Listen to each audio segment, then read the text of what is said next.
Uno de 100 puede vivir del fútbol y uno de 1000 puede hacer una diferencia económica. Somos la red de fútbol infantil más densa del mundo en función del número de población. El fútbol para mí, como carrera, es una fábrica de fracasados. Cuando se termina la carrera de jugador de fútbol, el que no se preparó va a tener un problema gigante y va a tener que salir a buscar trabajo con muy pocas herramientas. Y va a decir, En un mercado laboral súper competitivo súper competitivo. y con unos aranceles de sueldo muy inferiores a lo que por ahí Muy puede haber inferiores. sido en su carrera. Una de las cosas que tiene que ver con el proyecto de vida es saber que el cerebro tiene una capacidad asombrosa de crear, de estudiar, de conocer, de aprender. Somos una unidad absolutamente indivisible en la cual tenemos que estar bien alimentados, hacer mucho ejercicio y mentalmente tener planes, objetivos, metodología. El fútbol tiene un nivel de inteligencia promedio práctica bastante superior al promedio de la gente. El ocio genera depresión, el ocio genera tristeza, inseguridad, baja autoestima. Estadísticamente, solo el 5% de los futbolistas que se retiran se pueden insertar en el mundo del fútbol. Hay una cantidad de jugadores que hacen el curso de entrenador. ¿Cuántos equipos profesionales hay en nuestro país? Siempre digo lo mismo, a nosotros se nos termina la carrera todos los años. Todos los 31 de diciembre sí. se nos termina la carrera.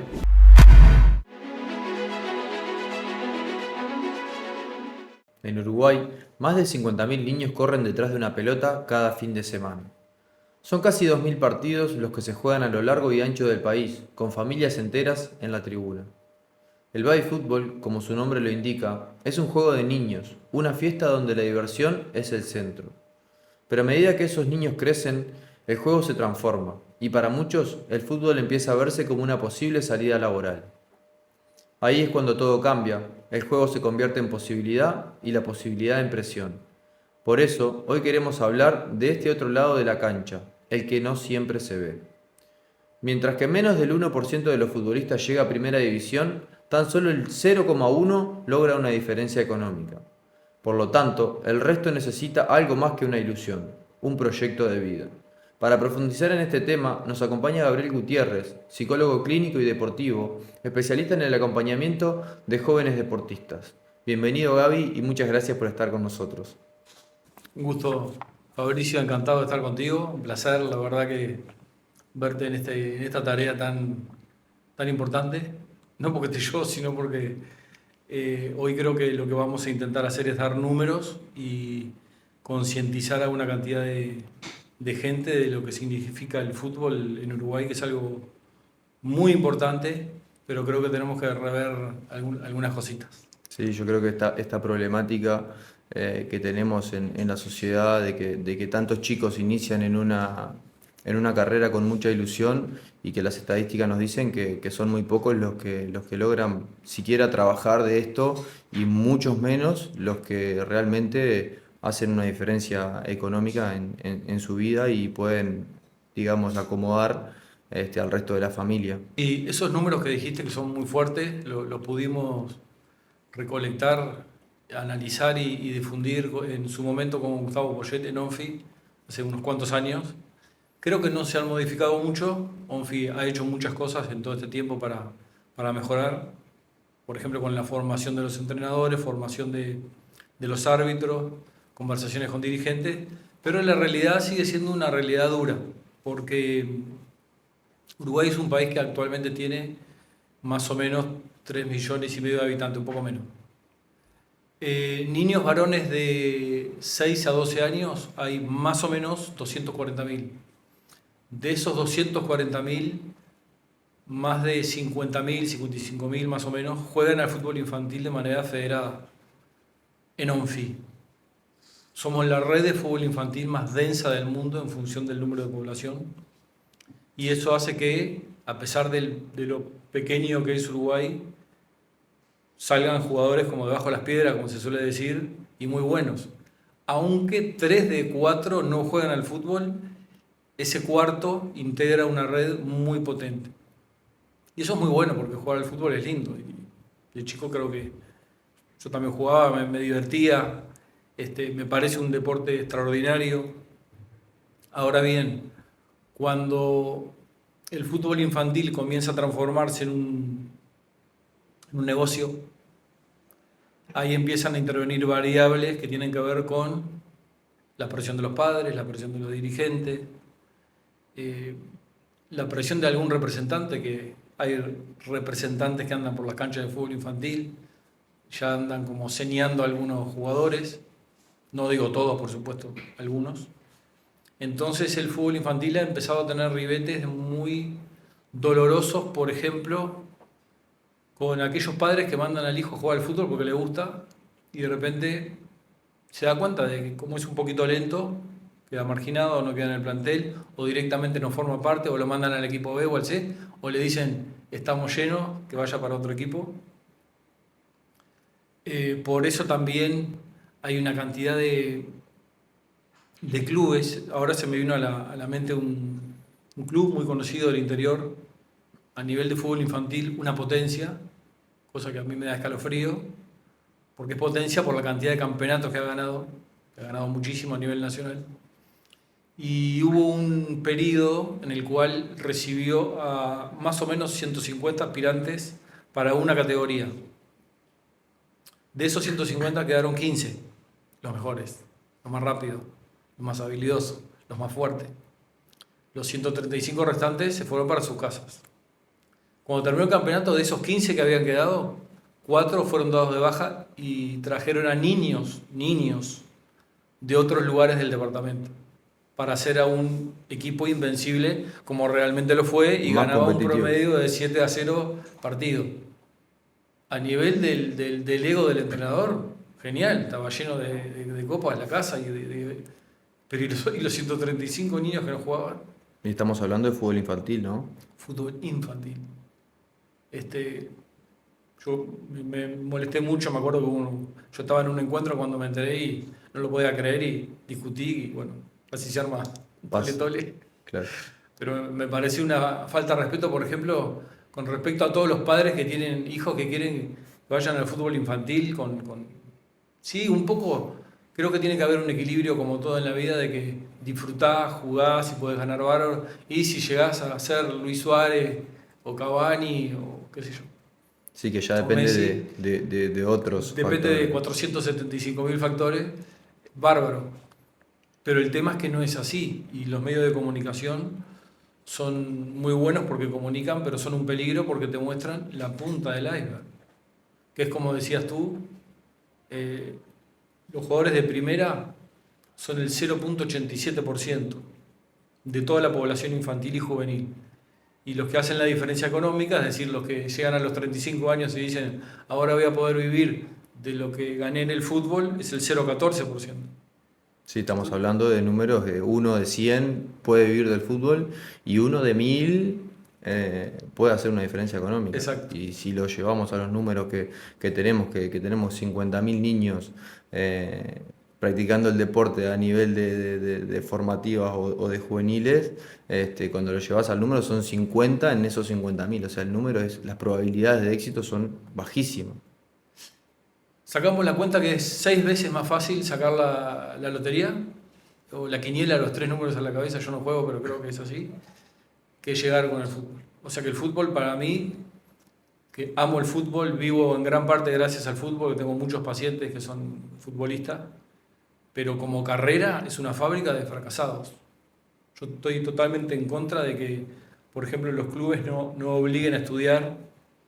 En algunos clubes sé que se hacen esfuerzos y, por ejemplo, en Argentina, incluso hay centros educativos dentro mismo, en River, por ejemplo, está la escuela, está la secundaria y hay carreras universitarias hoy en día. Sí, clubes modelos a nivel Exacto. Sudamérica, por decirlo, que es lo más cerca que tenemos nosotros, que ya están aplicando un modelo que sería el ideal en esto de la formación dual de los chiquilines para la vida, ¿no? Sí, incluso muchas veces discuto con padres o madres porque dicen, no, él va a estudiar por si no le sale bien como una opción B. Digo, no, la opción B tiene que ser el fútbol. Porque, a ver, ¿qué padre o qué madre va a estimular que un hijo estudie una carrera, medicina, arquitectura, lo que sea? Y que hay un cartel en la puerta de la facultad que dice, atención, el 99,86% de los que ingresan acá no van a vivir de esto a partir de los 35 años. o solamente el 0,87 va a conseguir trabajo. Ningún padre le dice, estudia eso. Ahora, el fútbol es una vedette, es una necesidad social tan grande. En realidad, si se parara el fútbol, toda esa energía que hay de agresividad, de adrenalina, nos tendríamos que preguntar a dónde va a ir a parar esto. Entonces, el fútbol es muy necesario como un movimiento social. De hecho, en esos datos que diste, no recuerdo si lo dijiste, según Equipos Mori, que es una empresa consultora muy prestigiosa, hace unos años calculó en 300.000 el número de personas que rodean las canchas de fútbol infantil todos los fines de semana. Es el movimiento social más grande del Uruguay.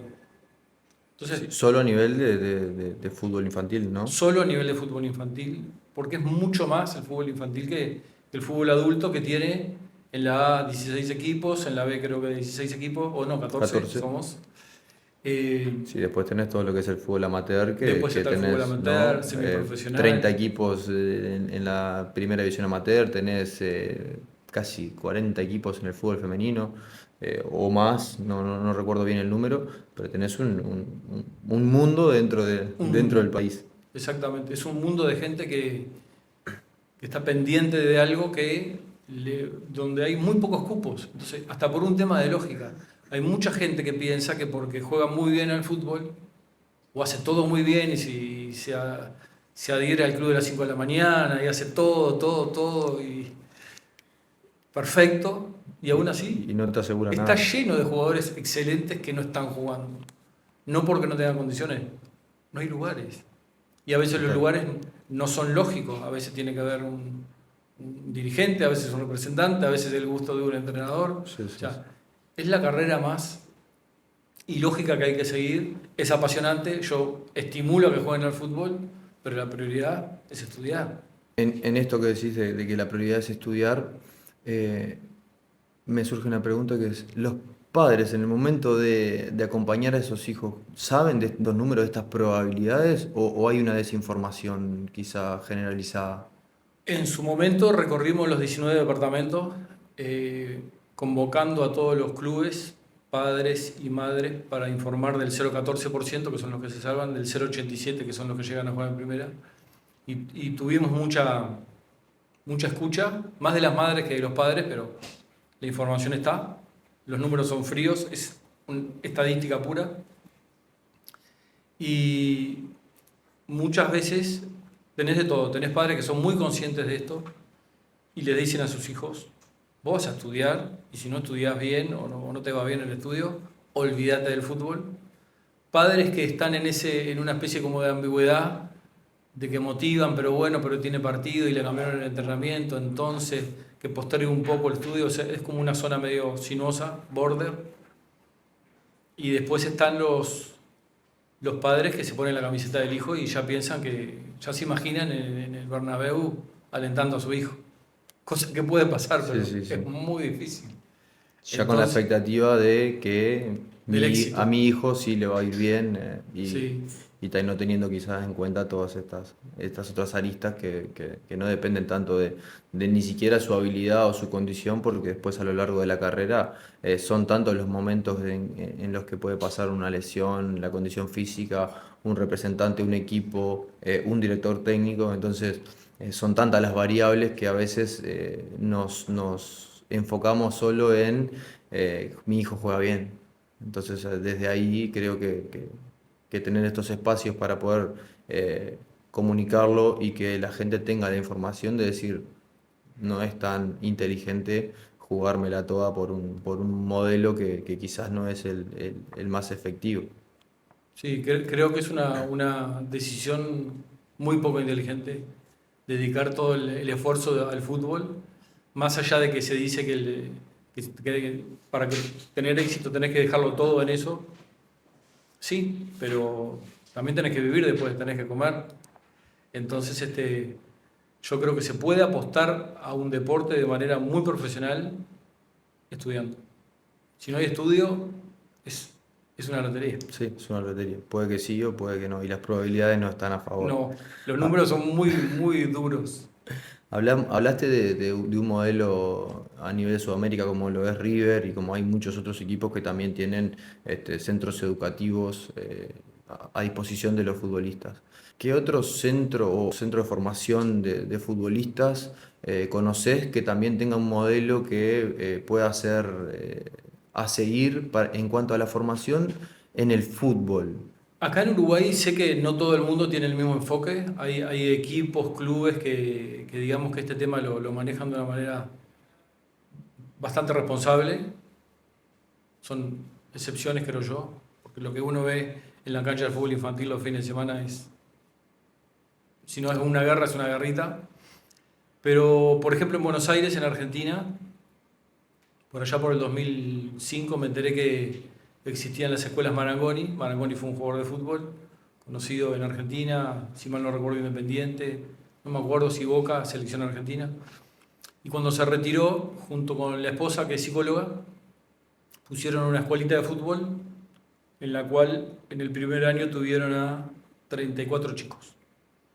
El objetivo era que disfrutaran, lo tenían muy claro, ¿no? Que disfrutaran, que aprendieran fundamentos de fútbol y competir entre ellos. Y una de las condiciones era que los padres no participaran ni de los entrenamientos ni de los partidos. Cuando me entero de esto, dije, wow, porque en ese momento pasaron de 34 niños a 60.000. Claro.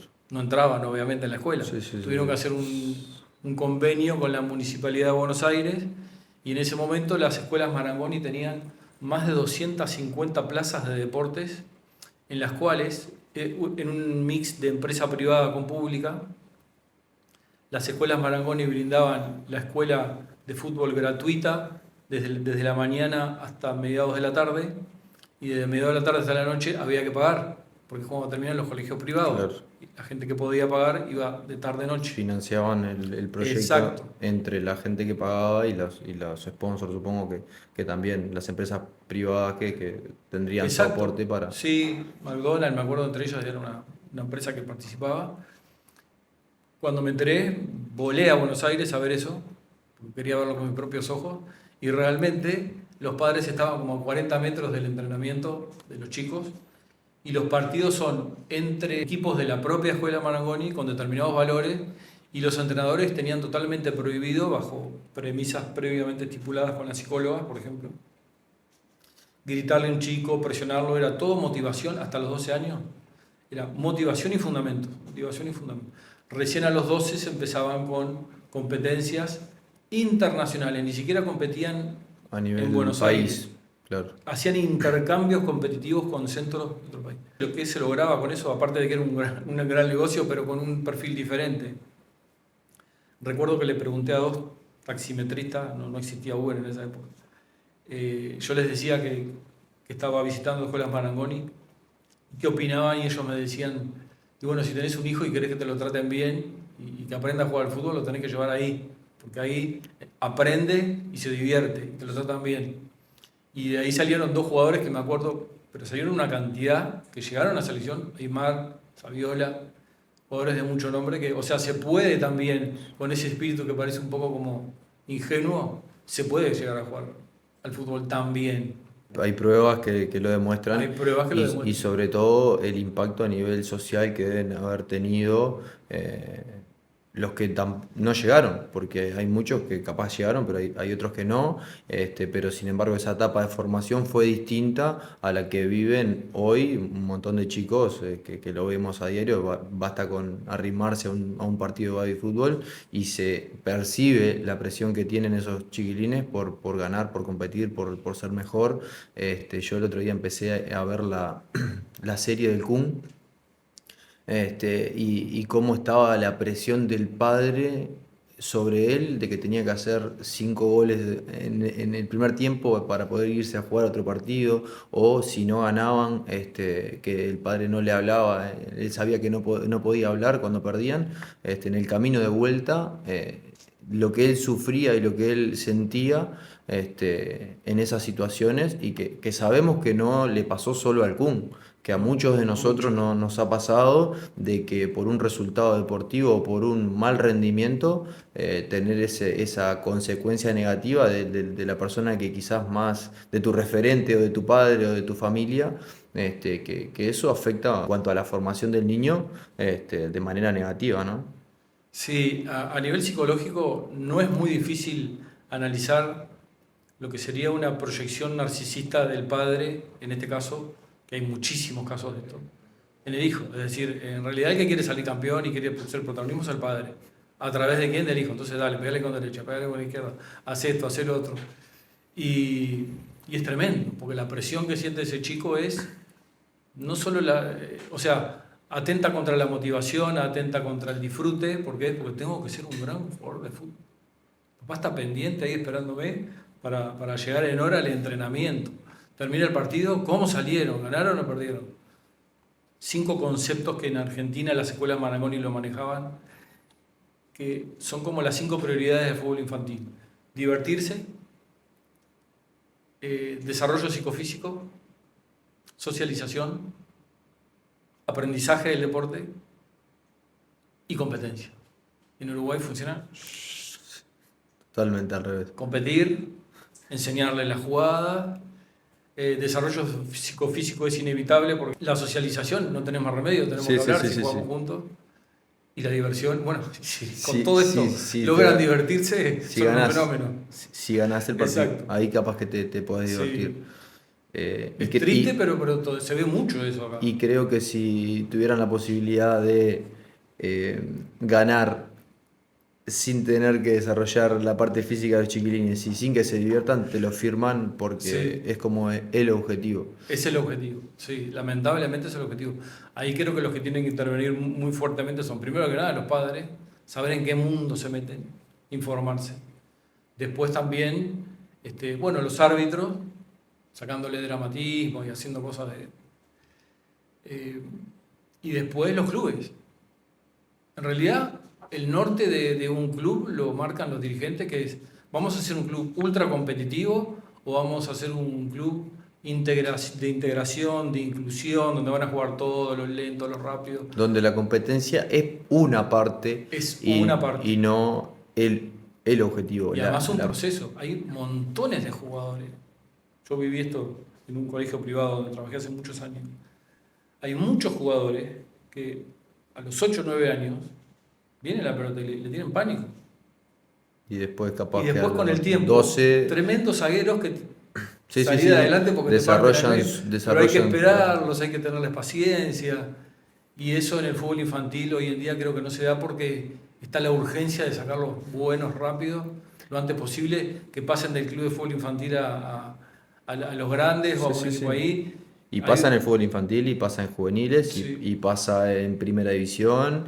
Vos ves en otros países que los futbolistas tienen contrato a 2, 3 años Sí. para que se adapten, para que se desarrollen. Acá es uso y tiro, contrato a 1 año, termina en diciembre y si puedo te lo rescindo antes para ahorrarme un mes de aporte. O sea, es todo tan dinámico, mismo los entrenadores, ¿no? Que 3 partidos no ganaron y se van. Se van. Es como todo está todo muy viciado. Y tal, es un ambiente súper duro, por lo menos lo que es acá el fútbol uruguayo, ¿no? Sí, absolutamente. Es una injusticia muy grande y, bueno, no sé, esperemos que cambie o hagamos cosas para que cambie. Yo creo que este espacio de repente donde estamos compartiendo información ayude para que una cantidad de gente abra los ojos con este tema y no se coma la pastilla, como se dice, de que el fútbol es el que juega bien y ya está. No, no. Sí, esperemos que con estos... Y hay otro dato que me olvidé de comentarte, discúlpame, Sí. que es que después que logran pasar del fútbol infantil y se insertan en un equipo a nivel de juveniles, el 58-59% de los jugadores ya ahí automáticamente abandona secundaria, en segundo o tercer año, 6 de cada 10. ¿Por qué? Y bueno, porque el entrenamiento lo cambiaron de la tarde para la mañana, entonces ahí entra un desdibuje del estudio muy importante entre los 14 y los 15 años, que es muy, muy fuerte, también muy feo. Sí, tenemos un número altísimo de futbolistas que no terminaron el ciclo básico. Exacto. De hecho, la Mutual está haciendo La Mutual está haciendo mucho cosas. hincapié en que Sí. por lo menos tengan la prueba acredita, se están capacitando un montón de futbolistas.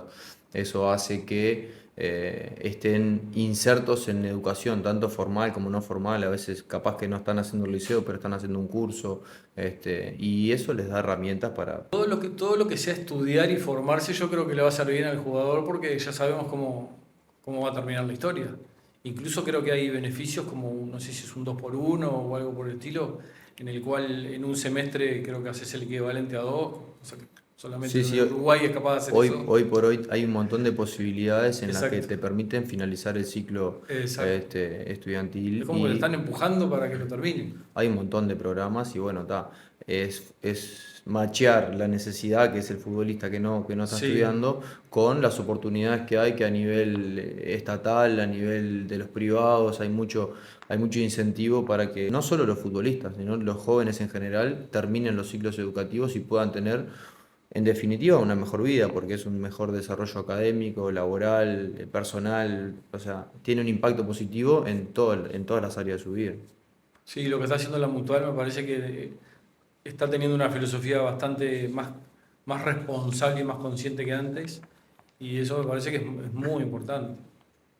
Mostrar la información es una provocación muy grande a la inteligencia, ¿no? ¿De qué hablamos cuando hablamos de proyecto de vida? Bueno, desde el punto de vista humano, proyecto de vida significa hacia dónde vamos. Como decía Séneca, no hay viento a favor para el velero que no sabe a dónde va. Tenemos que tener nortes, tenemos que tener objetivos a corto plazo, mediano, largo, porque eso es lo que nos mueve y lo que nos hace saber justamente cuándo tenemos una complicación, cuándo tenemos viento a favor, cuándo el viento viene de acá. Pero eso es porque hay un objetivo. Cuando no hay un objetivo, realmente somos muy vulnerables a las variables del entorno y eso nos hace sentir mal. A mí estoy muy abocado últimamente a la neurociencia y quedé asombrado porque recién hace 3 años se lograron contar el número de neuronas que tenemos, no una por una, sino con estudios, imagino que muy complejos, muy científicos. Y tenemos más o menos un cerebro adulto, tiene 86 mil millones de neuronas. Cada neurona se puede conectar con 10.000. O sea que si nosotros dibujáramos el número de conexiones neuronales que podría tener nuestro cerebro, no alcanza Tiende a todo el infinito. estudio para... Entonces, ¿qué sucede con esto? Que lo que se llama la neuroplasticidad hace que podamos usar partes del cerebro, pero muchas veces nos cuesta ser conscientes por las creencias limitantes que tenemos de que podemos usar montones, montañas de pensamientos, de, de- de crear creencias nuevas, de tener oportunidades, De aprovechar el potencial que de tenemos, digamos. aprovechar el potencial.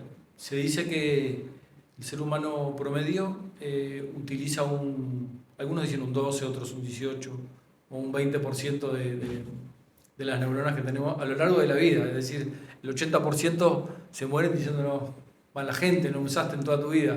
¿Para qué, Acá me para qué tenías y tuviste pintado todo el trayecto? Entonces, una de las cosas que tiene que ver con el proyecto de vida es saber que el cerebro tiene una capacidad asombrosa de crear, de estudiar, de conocer, de aprender.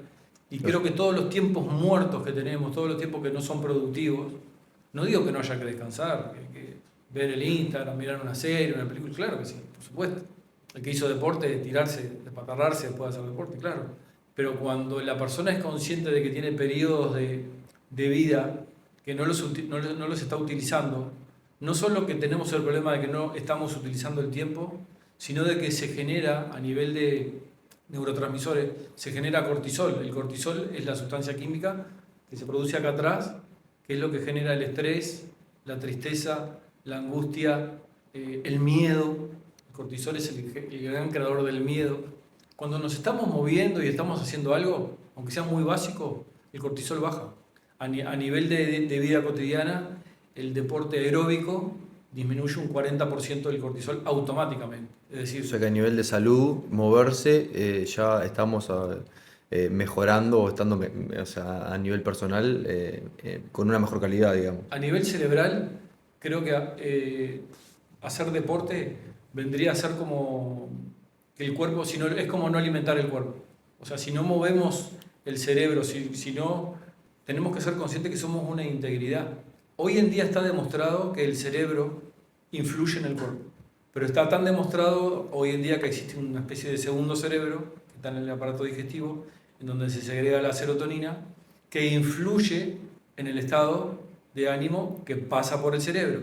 O sea, somos una unidad absolutamente indivisible en la cual tenemos que estar bien alimentados lo mejor posible, hacer mucho ejercicio y mentalmente tener planes, objetivos, metodología que nunca nos van a garantizar de que todo va a estar bien. Es más, si ya sabemos de antemano de que el camino hacia un objetivo puede tener tiempos muy buenos, momentos muy favorables, trancazos y alguna piña en contra, el éxito, el famoso éxito, que ahora si querés hablamos del éxito, es como en espiral. El éxito no es lineal como pretenden muchos. Muchos pretenden que tener éxito en lo que sea, éxito no es solamente fama y dinero, éxito es sentirte bien, sentirte pleno, sentirte feliz. Y mucha gente piensa que el éxito es lineal y cuando tiene una caída dice, fracasé. Y el éxito en realidad es así. Tiene momentos buenos, regulares, malos, caídas, tocamos fondo, nos levantamos de vuelta y así. De hecho, creo que tenemos una definición propia de éxito, eh, no solo a nivel de objetivo, en este caso deportivo, sino que tenemos un montón de roles a los que también le podemos poner objetivos, porque nos centramos quizás en el objetivo profesional, pero no nos definimos una meta, un objetivo a lograr en el plano personal, en el plano familiar, en el plano hasta financiero, profesional, o sea, por lo general nos enfocamos en el trabajo o que me vaya bien en lo que estoy haciendo, pero descuidamos la otra parte que también es necesaria, que esto que vos decías, entrenar, moverse, que genera un bienestar a la persona y que por ahí no forma parte de nuestros objetivos. Cuando hablamos de objetivos no los mencionamos y también son importantes. Sí, es bastante perversa la sociedad cuando a través de los medios de comunicación indirectamente o directamente te hacen asociar el éxito con algo fuerte o con el tener más que con el ser. En realidad te dicen, pero si tenés tanta cosa, ¿cómo no vas a ser feliz? Pero una cosa es tener y otra cosa es ser. Entonces, cuando tenemos objetivos, tenemos metas, nos sentimos motivados y el éxito, yo tengo como una especie de trastorno con la etimología de las palabras, ¿no? Éxito viene de exit viene de salida. Y el éxito significa en realidad salirnos de algo que nos propusimos. Si una persona se propone ahora, bueno, voy a empezar a hacer deporte, como dice la Organización Mundial de la Salud, para no entrar en el terreno de los sedentarios, voy a salir a caminar 3 veces por semana.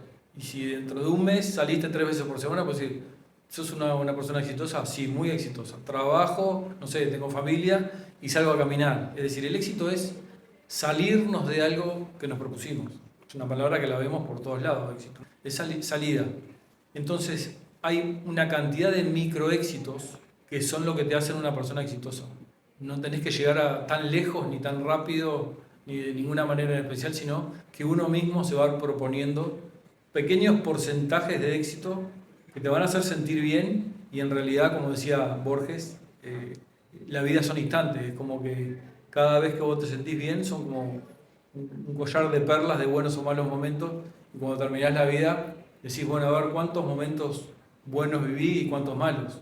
Y de hecho tener no sé si un registro, pero tener dentro de esos objetivos, darle como un seguimiento, te da que por ahí hoy te fue mal en el trabajo, pero sí saliste a caminar, pero sí fuiste al gimnasio, pero sí leíste el libro, pero sí visitaste a tu madre.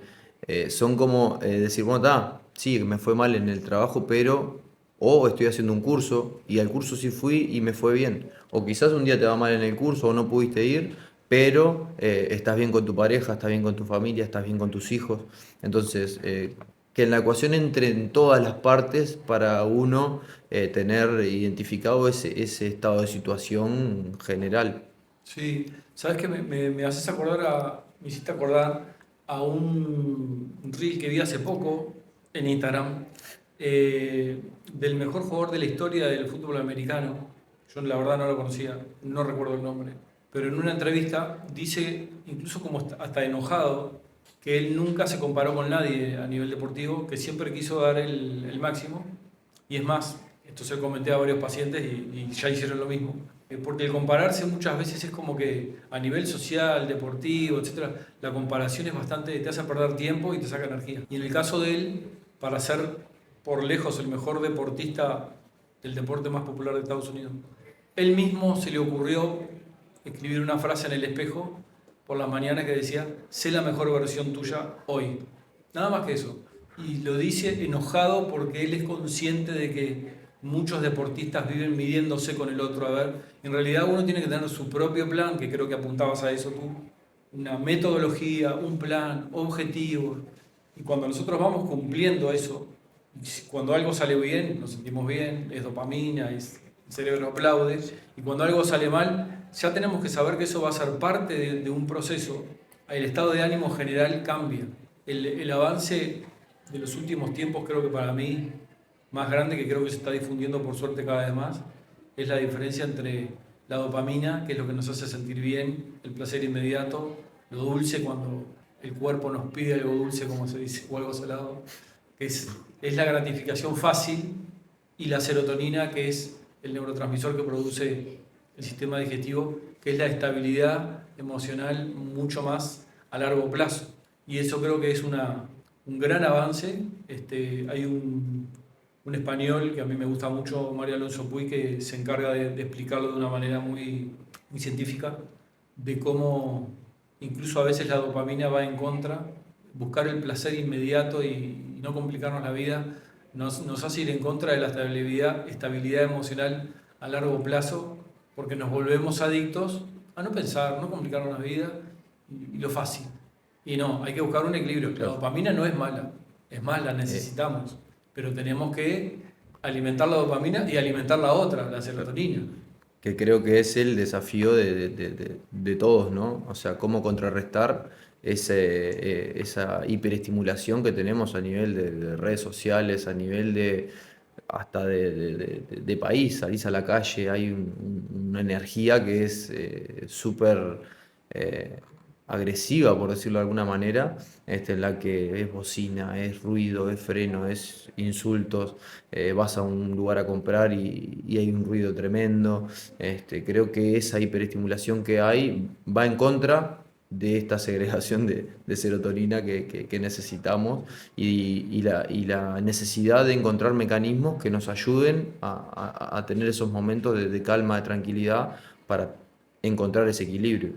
Absolutamente de acuerdo contigo. Espero que formemos parte en el futuro, nos pongan del lado de la serotonina, ayudar a pensar. En varios países de Europa ya se está prohibiendo el ingreso a los centros de estudio con celular, para que los estudiantes se conozcan más, para que hablen más, porque los índices, por ejemplo, Claro, ¿por qué hablo de esto? Porque los celulares son una fuente de dopamina muy grande. Mirar cosas lindas, feas, pero que no las hiciste vos, las hizo otro, te las da y te vuelven adictos. Hay una serie muy, muy importante, o una película que se llama The Social Dilemma, que habla son los gestores de Facebook, Instagram, que hablan de cómo todos los algoritmos, que está de moda la palabra, buscan que te vuelvas adicto al celular. Sí, sí, que de hecho hoy, al día de hoy, a veces abrís el teléfono y no sabes ni para qué lo abrís. Exacto. Lo abriste, miraste la hora, lo abriste y ya te quedaste enganchado en alguna de las... Hace un par de años, perdona que te interrumpa, el promedio de visualizaciones de que uno agarraba el teléfono eran 250 yo creo que hoy es más todavía. Y el número va en crecimiento. Va en crecimiento. Y bueno, Entonces en esperemos. estos países han prohibido el uso de celulares e incluso se vuelve a los libros, o sea, no se puede leer en ningún medio tecnológico, tenés que agarrar el libro Papel. con el sonido del papel y leer hoja por hoja. Y me parece bárbaro, y son países del primer mundo muy desarrollados. Te comentaba que una de las cosas que se demostró es que el nivel de concentración ha disminuido estrepitosamente. Es decir, lo que antes un estudiante, de mi época por ejemplo, teníamos que estar mínimo 40-45 minutos concentrados mirando a un profesor, ahora ese nivel de concentración ha bajado a 2 minutos. Más de 2 minutos, y ya el estudiante necesita dopamina. Entonces va a buscar hablar con alguien. Y hoy en día, que yo la verdad que todavía no lo puedo creer, me enteré que en muchos centros de estudio, no en todos, algunos sí, otros no, se permite el uso del celular durante la clase. Y cuando yo me entero de eso le pregunto, ¿y el docente no los rezonga? No, el docente está con su celular a veces Claro. respondiendo sus mensajes o dando la clase a través de la inteligencia artificial o algo. Creo que, bueno, si el mundo va para ese lado, creo que tenemos que tener, A encontrar la por lo forma. menos ser conscientes de todo lo que nos estamos perdiendo, ¿no? Sí, sí, sí, sí, sí. Un programa como este, por ejemplo, donde estamos los dos tranquilos. Sí, sí, sin duda que el mundo va tan rápido que en parte te tenés que adaptar, pero sin perderte de lo otro. Yo personalmente, Exacto. me considero una persona que le gusta leer y yo noto cuando dejo de leer unos días lo que me cuesta volver a enganchar. Y soy una persona que lee libros de forma recurrente, digamos. No me quiero imaginar lo que debe significar para una persona que no lee nunca sentarse media hora a leer un libro. Debe ser una tarea Una tortura. imposible, Es una una tortura. tortura. Y como, bueno, ojalá se fomente volver a las raíces en los centros educativos. Creo que si bien está bueno que se adapten, no perder eso del papel, del libro, de Sí. leer, de Como que por la apuesta es a lo fácil, ¿no? Como a lo fácil, a lo rápido. lo dinámico. Me haces una pregunta de inteligencia artificial. ¿Y por qué? Y bueno, porque es como que da trabajo. Y hay un tema que me parece muy interesante, que volviendo a la etimología de las palabras, la palabra trabajo viene de tortura, pero más antiguamente trabajo viene de trapalium. Trapalium significa tres palos. Era un sistema de tortura de hace muchos siglos en donde habían tres palos en forma de X y uno atravesado de manera vertical, en donde la condena que tenía que cumplir un ciudadano era que te ataban al trapalium, o sea que era una tortura. Y eso a través de los años se asoció al hecho de trabajar. Sí, sí, de estar en un Entonces, lugar y muy cuando probablemente con pocas ganas tengo que trabajar quiere decir tengo que torturarme. Es algo de nuestro idioma que es muy interesante de analizarlo. Cuando nosotros le decimos a un niño, fulano me da un trabajo tremendo, o qué trabajo que me estás dando, sí, lo que le estamos te está diciendo diciendo es lo que el mismo. trabajo es malo. Sí, claro. Pero si después voy a tener que trabajar toda mi vida, o sea que toda mi Sí, vida sí, va a sí. ser mala, porque 8 horas duermo, 8 horas trabajo, es una tortura, Y que es el sentir de la gran mayoría de la población, ¿no? O sea, lamentablemente. hablas con quien lo hables y muy poca gente te dice que trabaja de lo que le gusta. Quizá las nuevas generaciones estamos como buscando un poco más eso de quiero hacer lo que me gusta y pagamos Sí, el precio de el que sea para con tal de lograrlo, con tal de cumplir ese objetivo. Pero sí. en la generación pasada no era una opción, era lo que me tocó y le voy a dar hasta que me jubile y bueno, esa es como era el modelo mental y Claro, la definición de éxito. Tengo trabajo, con esto me jubilo y se terminó, o sea, era hasta ahí. Hoy, por suerte, ha cambiado. hay un montón de nuevas posibilidades y eso abre el campo de juego a un montón de oportunidades. Y mirá lo que son las casualidades o las causalidades. En Oriente, la etimología de trabajo, no tengo ni idea cómo se dice trabajo en chino, lo googlearé después. La etimología de trabajo es bendición. Claro. No tiene absolutamente nada Un que cambio de ver. concepto Entonces es cultural brutal. brutal cambio de concepto que es como que tenés una actividad, por no llamarla de trabajo, festejá. Sí, Y más en China, por ejemplo, que son 1.500 millones de habitantes.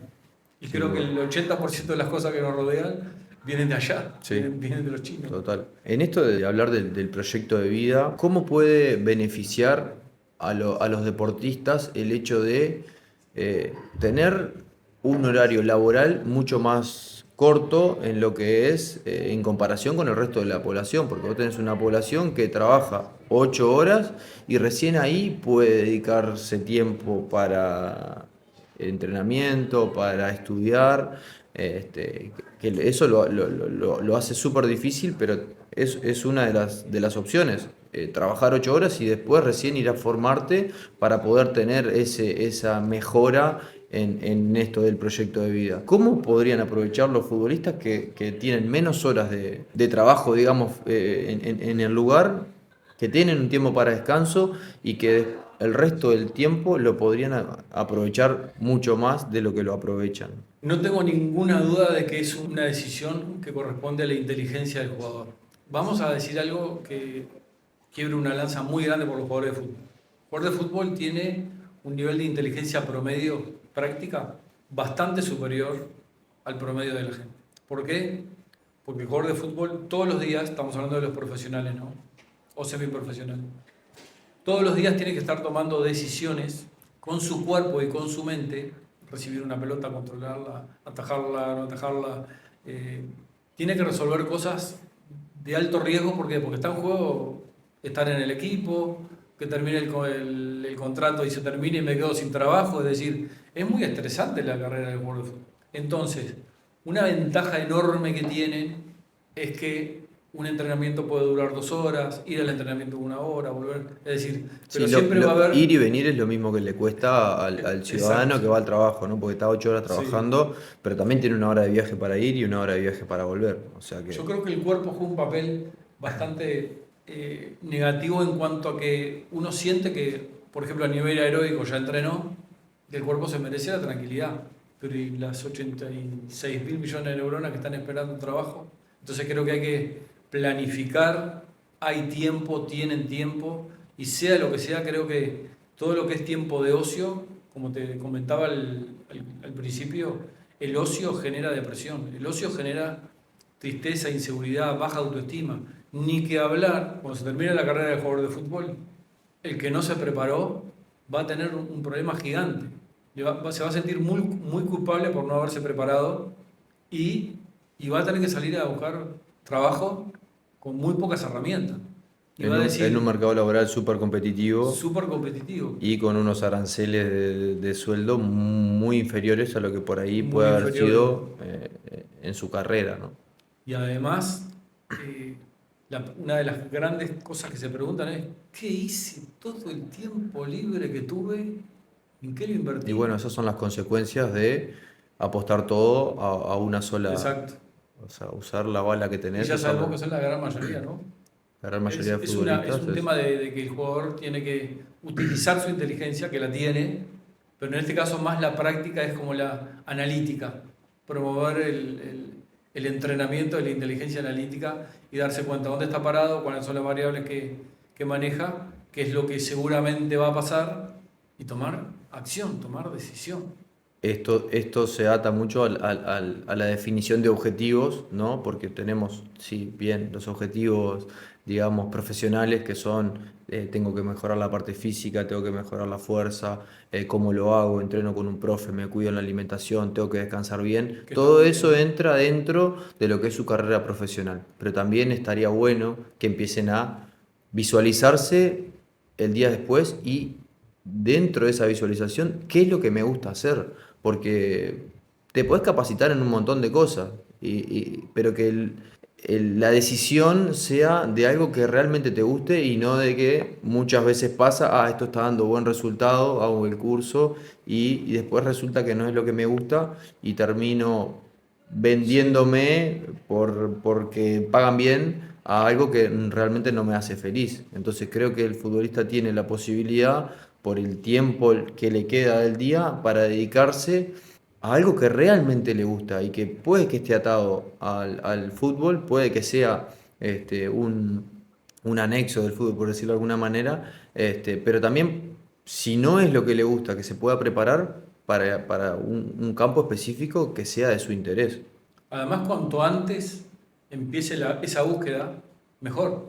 Porque si la búsqueda empieza a los 40, no es que no vayas a encontrar un lugar en donde sentirte activo y productivo, sino que vas a poder haberte equivocado. No, empecé con tal cosa, pero me gustó, pero no tanto, después cambié. Es decir, yo creo que lo que debería estar prohibido es el tiempo de ocio exagerado.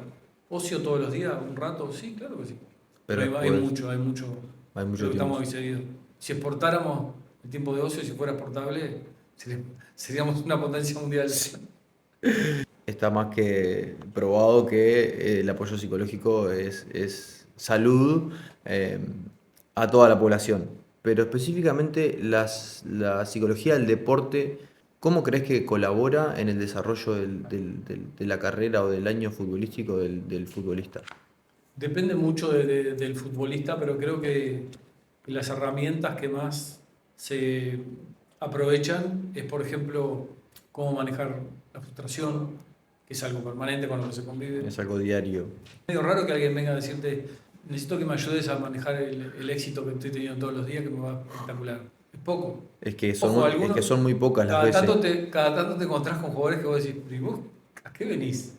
No, no, es que yo necesito mucho esto, pero si te va notable. Claro. Si, estás dentro del 0,14%, o estás, por ejemplo, a nivel de básquetbol, en un nivel superlativo, ¿qué necesitas? Quiero mejorar. Claro. Porque tienen como una compulsión a la mejora, Sí. tienen una... O no caer. Y tienen pánico de caer. Tienen pánico de caer.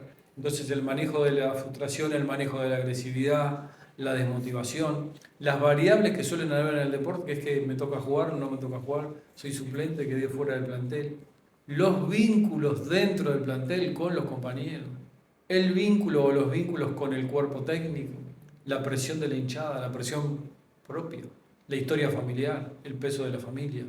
Sin duda que hay una cantidad de temas que el deportista, como es una persona que hace deporte, el otro día escuché a Ancelotti decir algo de eso, que es como que, no es que se enojó, pero una periodista le preguntó algo acerca de los jugadores de fútbol que él dirige y dice, yo no dirijo jugadores de fútbol, yo dirijo personas. Personas que juegan al fútbol.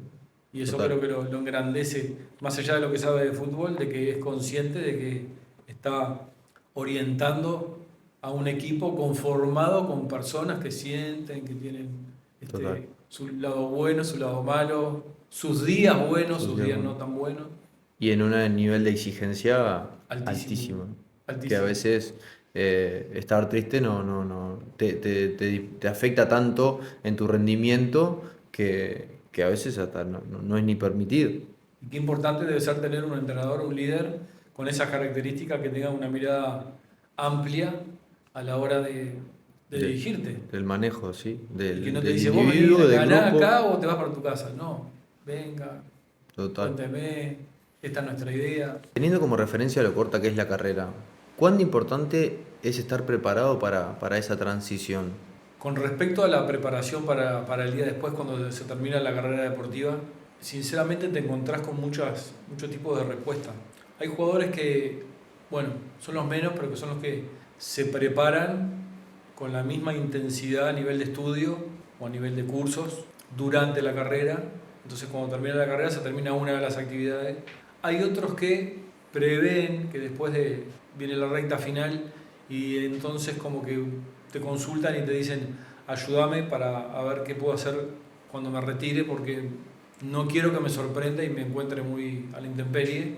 Y hay otros que, por ejemplo, siguen ligados al deporte y dicen, no, yo no quiero estudiar nada, no quiero saber nada con nada, salvo seguir como vinculado. Entonces voy a hacer el curso de entrenador, o curso de árbitro, o periodismo deportivo, es decir, seguir como ligados a esa zona de confort que les dio identidad durante mucho tiempo. De confort y de expertise, ¿no? Porque el experiencia. hecho de estar tanto tiempo dentro del fútbol hace que sea mucho más fácil los aprendizajes, las capacitaciones, el Empatía. desempeño profesional, el conocimiento específico de lo que es la carrera. Entonces eso hace que aprovechen todos esos años de experiencia en el día después, digamos. Sin duda, pero volvemos a tener el mismo inconveniente. Por ejemplo, hay una cantidad de jugadores que hacen el curso de entrenador. ¿Cuántos equipos profesionales hay en nuestro país? Es que estadísticamente... Que uno pueda vivir de ese salario. Estadísticamente, solo el 5% de los futbolistas que se retiran se pueden insertar en el mundo fútbol. O sea que tenemos un 95% de los futbolistas que se retiran que no entran, que no hay lugar. Aunque quieran, aunque estén preparados, no tienen lugar. Entonces nos enfrentamos a otra problemática. Otro tema que genera mucha depresión porque baja mucho la autoestima. Si tu autoestima está desde niño, desde la cancha de fútbol infantil o desde juveniles, está adicta, se te reconozca tu yo y se asocie con el fútbol, y dónde estás jugando, cómo te va, etc. Durante días, semanas, meses, esa años identidad. y años y años. Y un día decís, Ah, ¿y ahora qué estás? O ahora, ¿qué sos ahora? Antes eras jugador de fútbol, no eras persona. Eras un jugador de fútbol. Y ahora que no juegas al fútbol, ¿qué sos? Y uno podría decir, soy persona. Pero en realidad lo que se quiere preguntar mucho es, ¿qué haces? Entonces ahí es donde nuevamente el tema de la preparación adquiere una importancia gigantesca. No es para combatir la depresión por no hacer nada. Es porque realmente, si te preparaste, lo vas a vivir como una especie de película. Para mí el fútbol es como una especie de película, en donde los jugadores no es que se pasen una película, pero es como, tiene capítulos muy buenos, regulares, malos, los que logran entrar en el elenco principal. Después empieza como de alguna manera la vida como más real, más tangible y más como en comunión con la gente común. Total. Y ese cambio es tremendamente movilizador para el que jugó al fútbol, por ejemplo. El impacto del fin de la carrera es brutal, estés preparado o no estés preparado.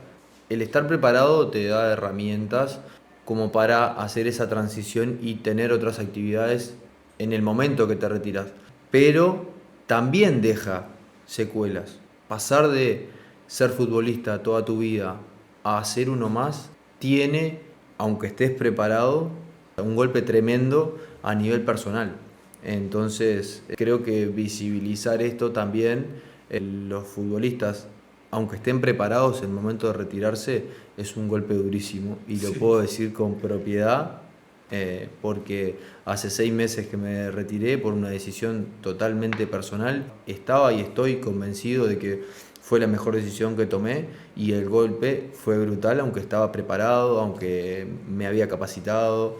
Entonces, no me quiero imaginar lo que pueda sentir un futbolista cuando se retira, sin preparación, sin oportunidades para salir al mercado laboral, lo que genera a nivel interno de estrés, de ansiedad, depresión y lo que genera a nivel también familiar, porque paso de ser el proveedor a no tener ingreso, paso de tener mi actividad a no saber hacia dónde salir o salir a un trabajo que quizás no me remunera lo que me remuneraba antes y entra el conflicto familiar, de pareja, con los hijos, las actividades.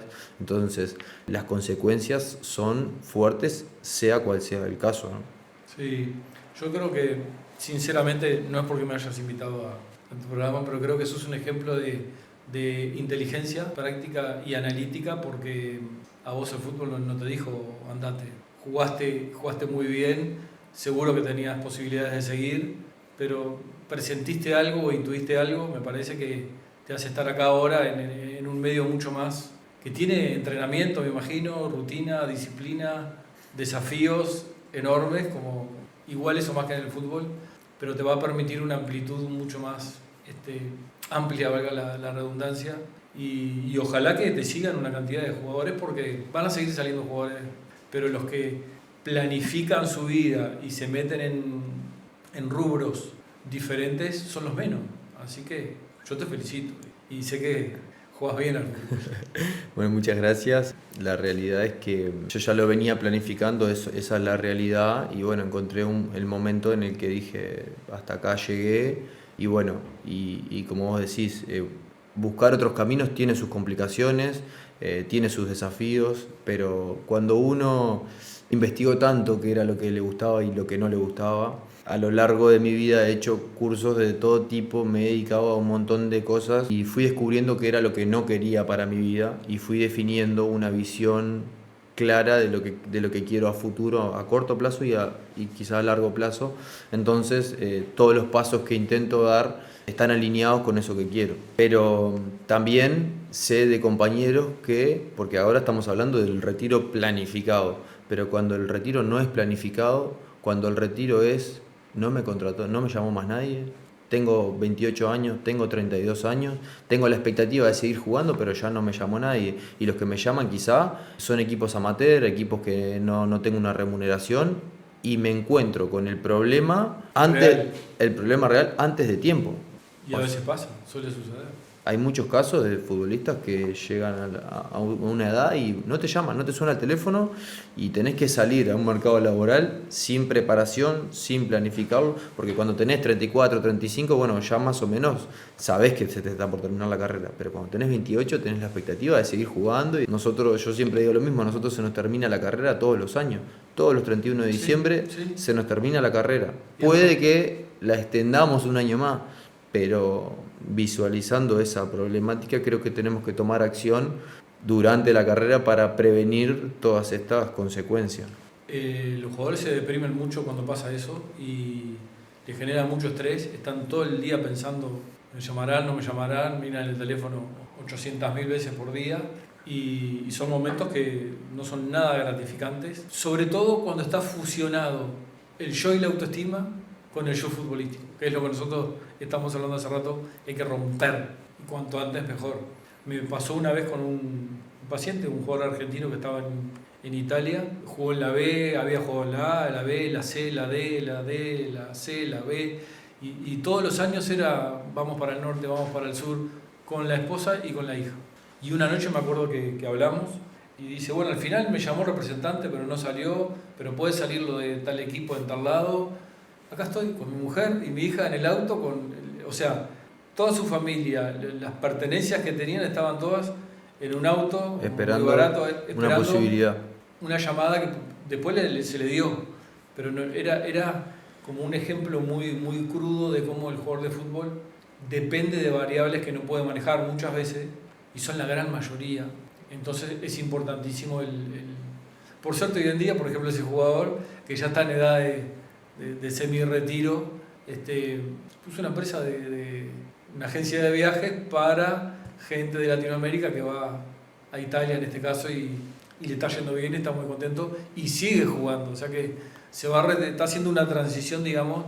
Qué bueno que encontró algo que exacto, sí. Soluciona un problema, le gusta y le resuelve sobre todo el problema a él, que es esa incertidumbre que genera el fútbol, que quizá acá lo vivimos de forma diferente porque no tenemos tantos trayectos, quizá en Italia capaz que hay muchos más kilómetros y ellos pasan de una ciudad a la otra. Acá el estar centralizado en Montevideo, es prácticamente que la generalidad está en Montevideo, pero genera esa incertidumbre todos los años. Nosotros de noviembre a febrero estamos 3 meses mirando el teléfono.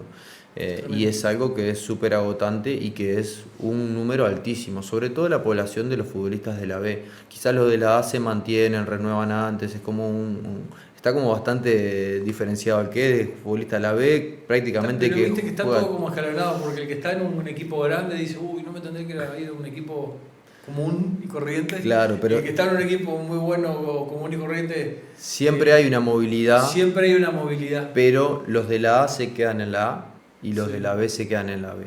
Son muy pocos, salvo el equipo que asciende, que se quedan 10, que son los que pasan de la B a la A, pero se refuerzan con los que descendieron. Entonces, es muy poco el porcentaje. Es muy poca la movilidad de los que pasan de la A a la B. Entonces, el futbolista que es prácticamente de la B, que jugó casi toda su vida en la B, pasa esto todos los años. Todos los diciembre sabe que queda libre y está 2-3 meses entrenando en la Mutual con una incertidumbre y una expectativa que con el pasar de los días, un día se va uno, arregló en tal equipo, ya hay un lugar menos, un día se va otro, el que juega en tu puesto se fue al equipo y empezás a mirar y a ver a quién le falta, y eso genera un nivel de estrés, de ansiedad personal, familiar, que es brutal. Ayer me pasó algo en Oriental, yo estoy trabajando en Oriental ahora, desde el día 1, y estoy muy, muy contento, es un equipo extraordinario, con gente extraordinaria, y antes y después del partido, que ganamos en el minuto 95, imagínate la alegría, antes y después del partido, jugadores se me acercaron a decirme, ¿sabes que me compré un libro? Voy a empezar a leer, y voy a empezar a leer tal tema y tal otro. Otro me pidió una sesión para un tema personal, pero es como que me dio mucha gratificación que no solo sea fútbol. El fútbol, creo que era Menotti que decía, el que solo sabe de fútbol, ni de fútbol sabe.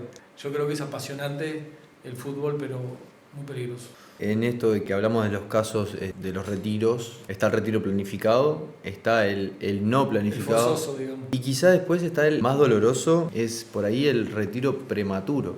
¿Qué pasa con esos chiquilines después de haber dedicado la etapa de bye fútbol, la etapa juvenil y que tienen esa expectativa con 18, 19, 20 años y cuando quieren o tienen esa ilusión de llegar a primera y no se da porque no son todos los que llegan y ya sabemos que son Sí. 3, 4 por categoría que quedan y hay 16, 18, 20, 25 futbolistas por club que quedan ahí a la deriva y que esto que vos mencionabas antes de la gran mayoría no termina el ciclo básico.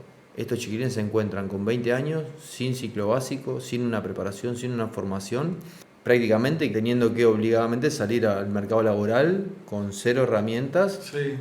a un mundo que es súper, súper cruel, ¿no? Sin embargo, sabes que cuando el retiro es prematuro, desde mi punto de vista, o por lo menos en la experiencia que me ha tocado vivir, no sé si decir la palabra fácil, pero es como mucho más fluido el convencer al paciente, en persuadirlo, De que se ponga a estudiar, digamos. porque las hormonas están más fuertes y es como que el cuerpo y la mente pide, bueno, quiero... Y las necesidades no son las mismas, ¿no? Porque cuando vos No tenés son las 30 años, mismas, capaz tenés son una menos. familia, Sí. tenés que salirle a un laburo, como sea, porque tenés responsabilidades Sí. que quizá cuando tenés 20 tenés a tu familia, tenés a tu...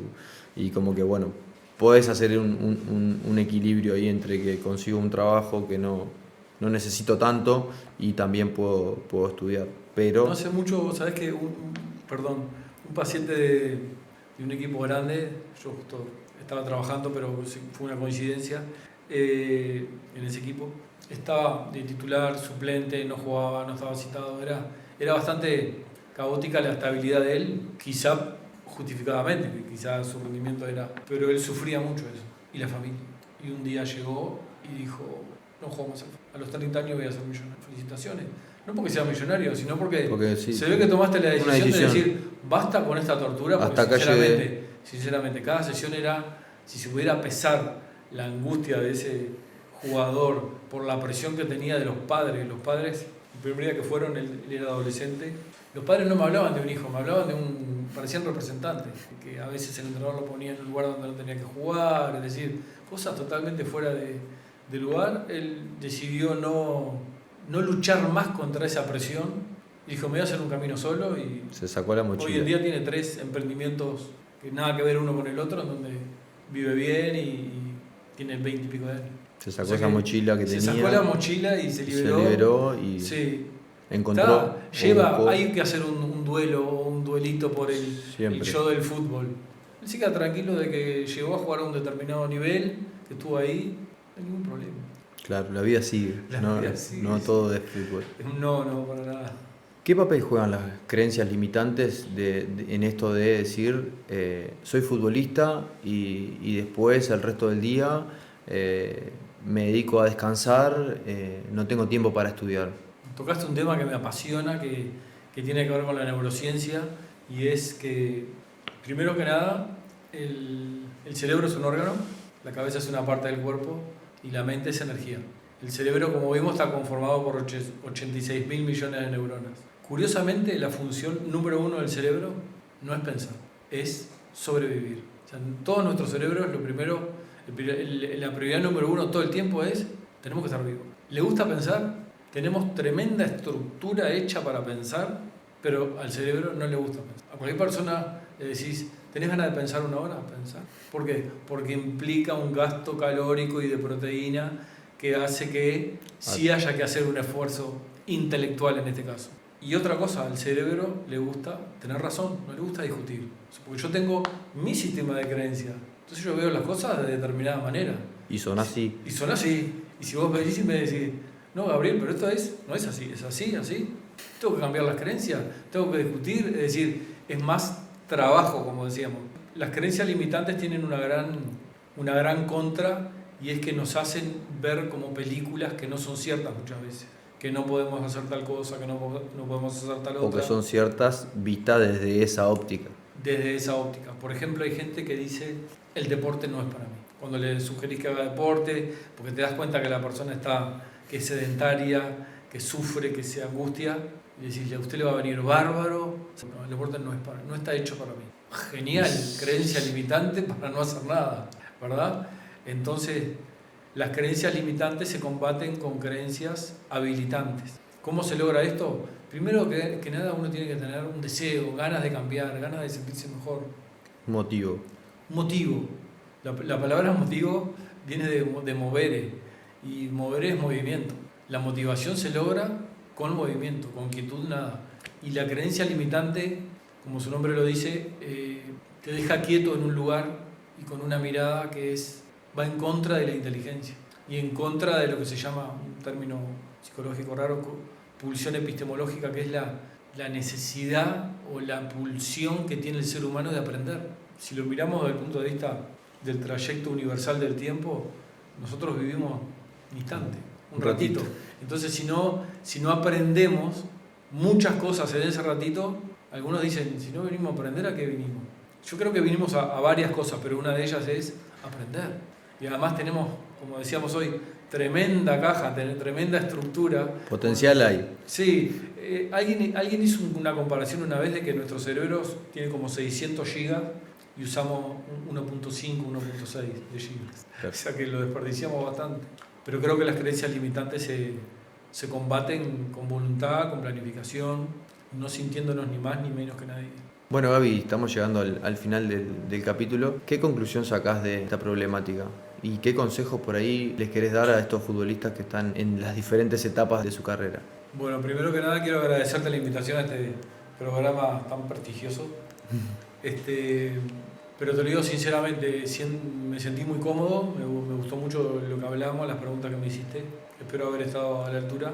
Y consejos, no me gusta la palabra consejo, me gusta más la palabra sugerencia. Y es que en cuanto al fútbol, todos los jugadores de fútbol tienen que tener al fútbol como una actividad secundaria, incluso los profesionales. ¿Por qué? Por lo que vimos.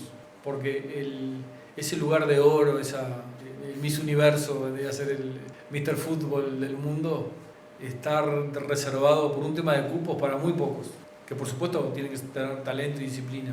Pero el problema es que cuando uno, a pesar de tener talento, disciplina, ganas, apoyo familiar, de lo que te imagines, aún así no lográs el sueño. Entonces, a mí me encanta el fútbol, promuevo que la gente juegue al fútbol, que los niños jueguen al fútbol, pero un gran llamado a los padres, a los dirigentes, y es que la formación curricular sea la prioridad en todos lados. Me parecería un avance importantísimo, y que se queden tranquilos que no van a jugar menos los chiquillos. Y a nivel de fútbol infantil, que haya papi fútbol y mami fútbol en el momento que los chiquilines están jugando, que se vayan a jugar ellos a otro lado, salvo que vayan a mirar, que hay algunos que lo hacen, pero creo que son los menos. Así que bueno, a jugar al fútbol, pero antes a estudiar. Clarísimo, Gaby, muchas gracias. Yo también me vos. sentí muy bien con el episodio, con la entrevista. Estuviste más que a la altura, nos nutriste a todos de tu experiencia y de tus conocimientos. Así que bueno, espero que en alguna otra oportunidad volver a recibirte por acá con nosotros. Va a ser un placer y bueno, como vimos, ya estás teniendo mucho éxito. Ya te estás sacando todo lo que querías sacar. Muchas gracias. A vos. Y así cerramos este episodio junto a Gabriel Gutiérrez.